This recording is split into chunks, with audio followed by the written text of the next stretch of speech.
My name is Kern and I post Home Recording Weekly.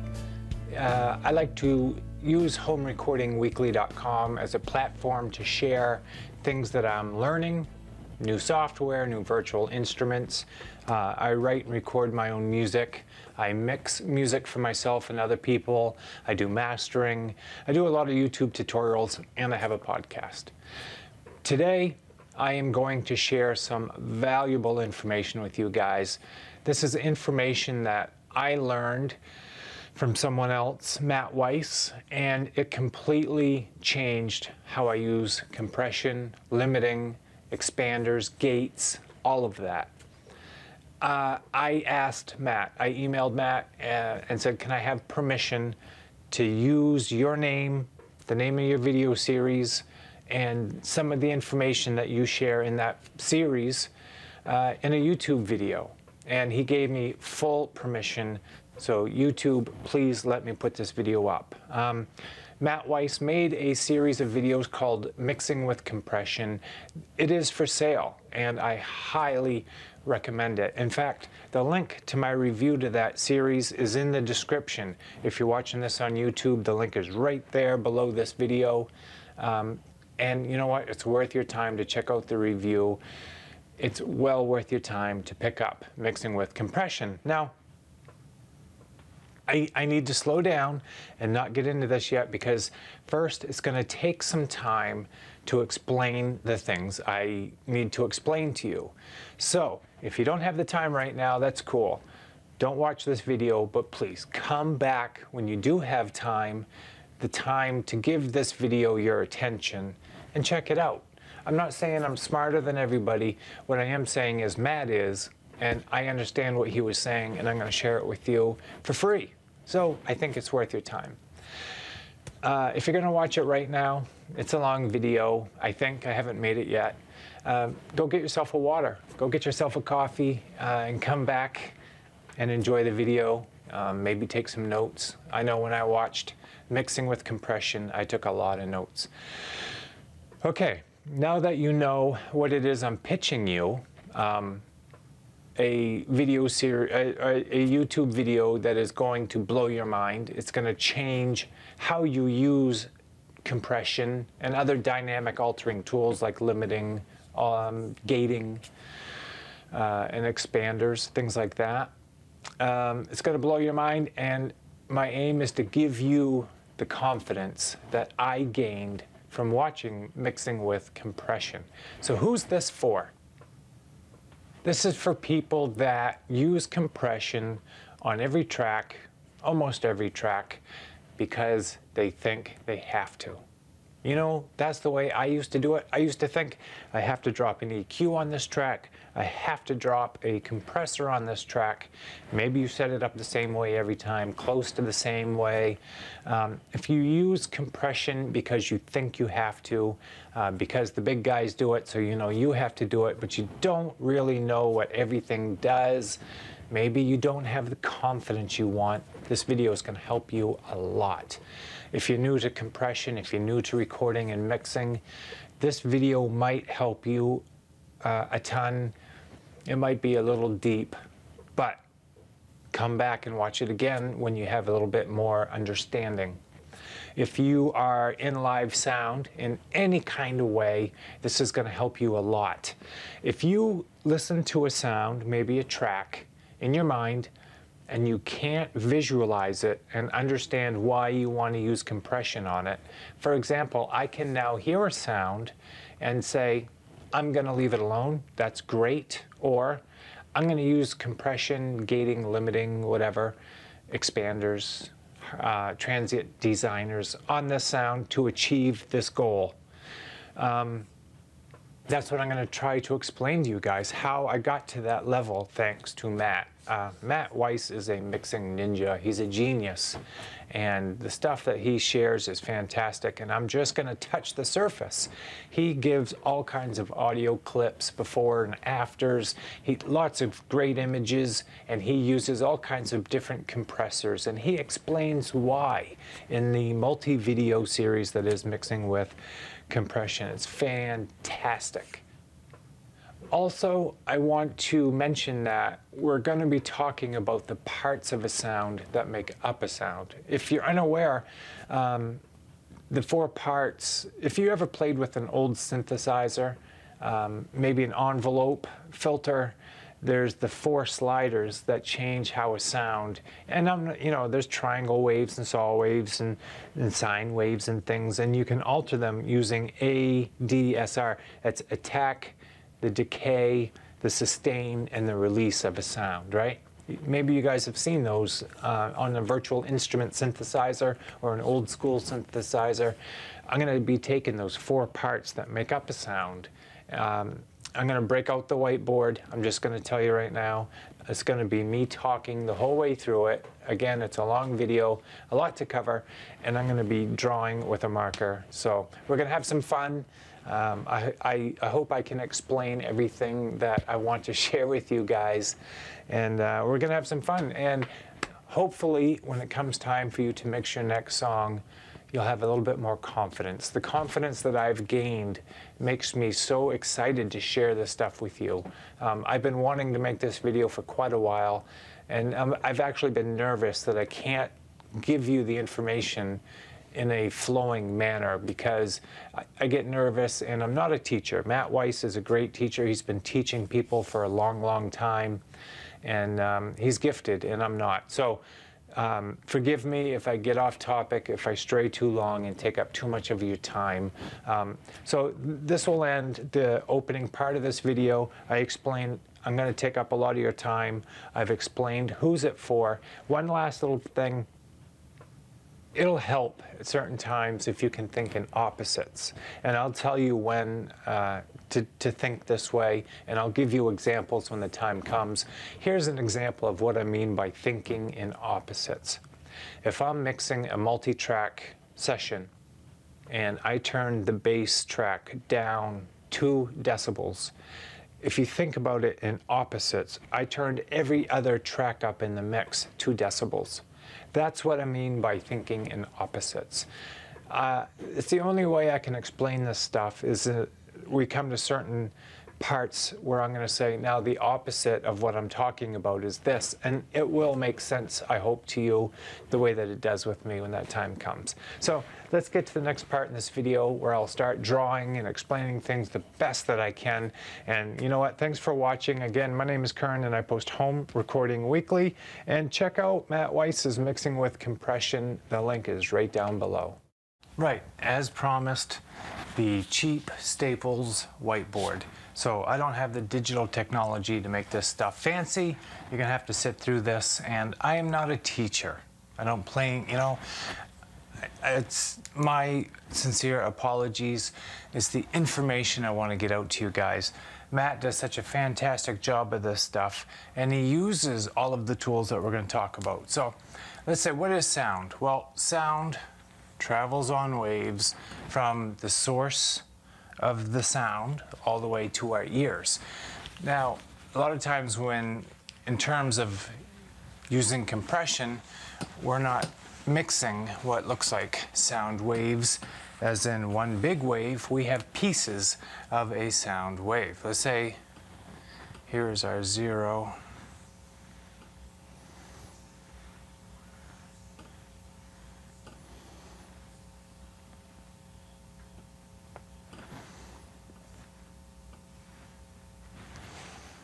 Let's say here is a piece of sound. This is the end, this is the beginning. Let's say it's a snare hit. Let's look at this. A typical snare hit in our DAW. This is what it looks like when you zoom in. There's actually 4 parts here.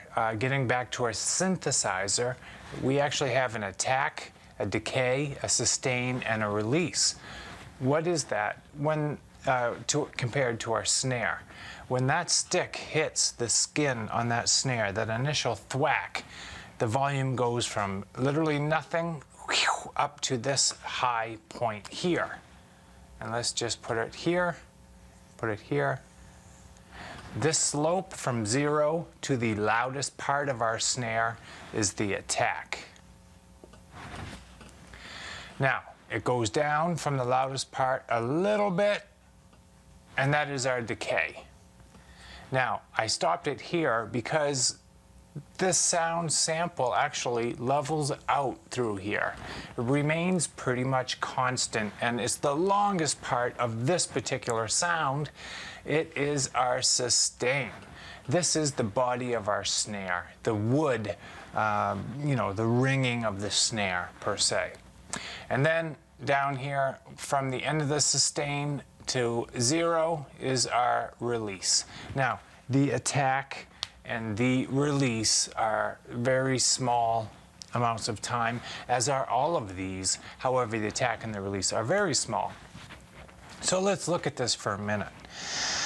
When we're mixing snares, a lot of times, and I told you I'm guilty of using compression because I thought I had to.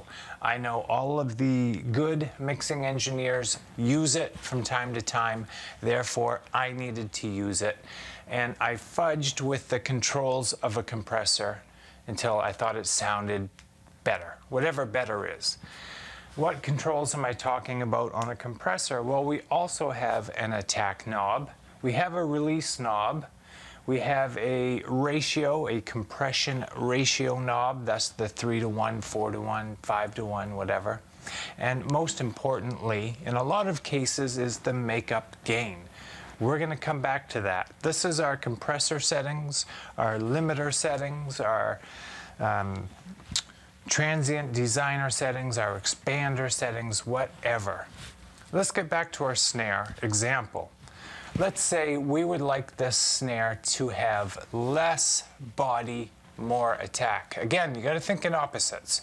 If we make the sustain quieter, then aren't we actually just raising the attack, right? If this is our attack level, from here to here is our attack, from here to here is how loud our sustain is. Well, if we shorten our sustain, aren't we just making the attack louder? Not until we turn up the makeup gain, but in essence, yes. Now, let's do that. Let's say I want to, I'm going to redraw this just for sakes of argument, and what we're going to do is make our snare more, have more attack than it does, okay? No, less attack. Let's go. We'll say less attack. Here is our sample, right? Whoa! Nice attack, our usual sustain, and then a little tiny release. There is our sample. So, as you can see, we have an attack, pretty sharp, a little bit of decay. Here's our sustain and our release, right? We have attack, decay, sustain, release. Now we want to, we want to lower that attack. We like the attack. We want, here I go again, I'm thinking in opposites. We like the attack. What we're hearing is not enough of this snare. The attack is coming through nice in this example, but we want to hear more snare. We want to make this part louder. How can we do that? Well, there's a number of ways to do that. With a transient designer, what do you have for knobs? You have attack and you have sustain. And you can turn the attack up or down and the sustain up or down. So if we turned up our sustain, then it would make our sustain louder, and we can make the effect even better by turning down the attack part. Well, what is that doing? It's just simply a compressor, and I'm going to show you how that happens. To make our attack louder, we could turn down the sustain. Let's set up our compressor for that. We would need a fast attack. Again, this is our attack. Once we have a threshold that we set on the compressor, right? So if we tell our compressor to turn on if it gets louder than this level, and we'll have to set the attack fast so that as soon as it crosses that threshold, the compressor is going to turn on, say a 3-to-1 ratio. So it's going along, nothing happens until it hits right here. The compressor turns on immediately. 3-to-1 ratio is going to take everything off, and we have this happen. Right? It just clips them off. And then the same here, clipped them off there. And we have our attack set, or I'm sorry, our release set fast so that it doesn't touch the sustain. Doesn't look like much until we turn up the makeup gain, because we just lost 3 dB of our attack. Let's turn this whole thing up. It's louder. All of a sudden, it sounds like we have way more body sound, way more sustain, because we turned it up. So the top of our lines are going to be, our waves are going to be here and here. So it's a bigger waveform. Now, like I said, the opposite thing is we lowered the attack. Yeah, we did lower the attack, but we did that to make it a more sustainy sound, a longer sound, less in your face, definitely. And again, Matt Weiss is so good at showing you guys this stuff, and I am doing him a huge disservice.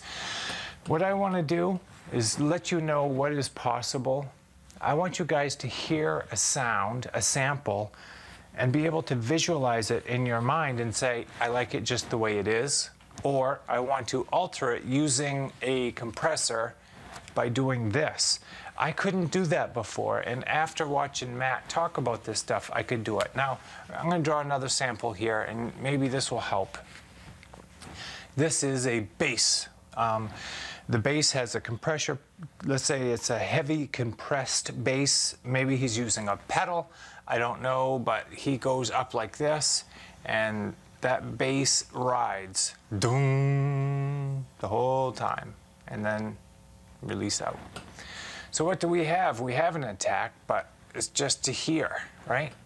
And then it's all sustain to here, and then there's our release out. I'm sure there's a little bit of a decay in there, but I'm not Picasso. You got to deal with what I draw. So we hear it when we're listening to our mix. This might be perfect, just what we need in our mix. We just turn it up and it works. Let's say, for sake of argument, we want more attack. We want this sound to look like this. And I'm going to draw it smaller, but you know, it's to scale. We want it to have this incredible finger sound, the note first ringing, let's say, and then we want it to kind of chime and then peter out like that. So we really want to bring the attack of it up so that you can hear that note when they pick it or when they use their fingers, but we want it to cut through more, right? And there's not anything here. So what can we do? Well, we could turn the release down, right? We could take our release and cut it like this, and then use our makeup gain and turn the whole thing up. And in essence, what we would have is something that looked like that, wouldn't we? We'd have this attack, and then it would come down and hit like that. So by turning our sustain down, we're actually giving this thing more attack. So how would we set up our compressor to do that?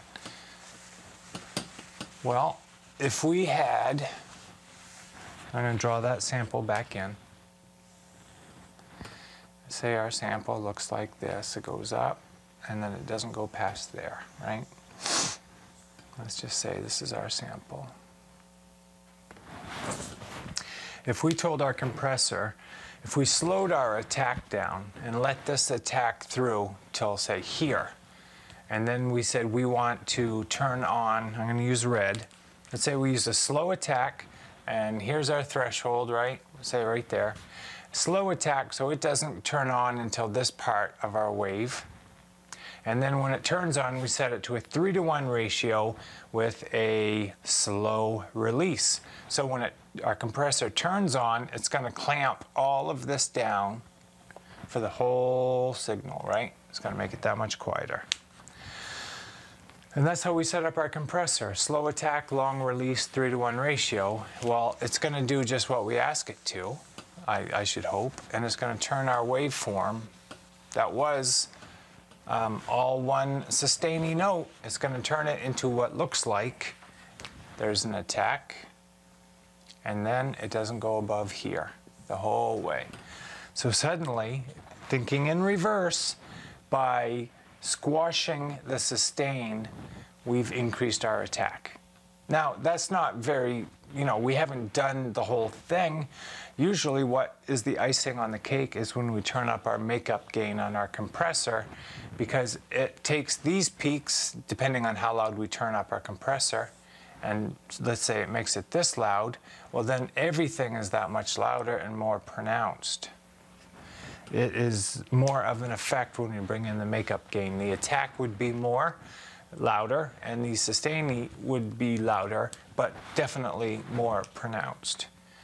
Now, if you understand all of this already before I talk about it, I know you understand, and I'm not doing a huge service. If you've never heard of this stuff before, if now you're intrigued and you have a basic understanding of what it is I'm saying, then I've done my job. And I will be surprised because I'm not a teacher, but I'm compelled to show you guys this, because when I watched Matt go through this in mixing with compression, I gained a confidence about using compression that I never had before. And I want everybody to have that confidence that I have. And you know what it boils down to? It boils down to listening to a sound, practicing, of course, practice listening to sound, and think about the attack. This is the envelope of a sound: the attack, the decay, the sustain, and the release of that sample, that sound.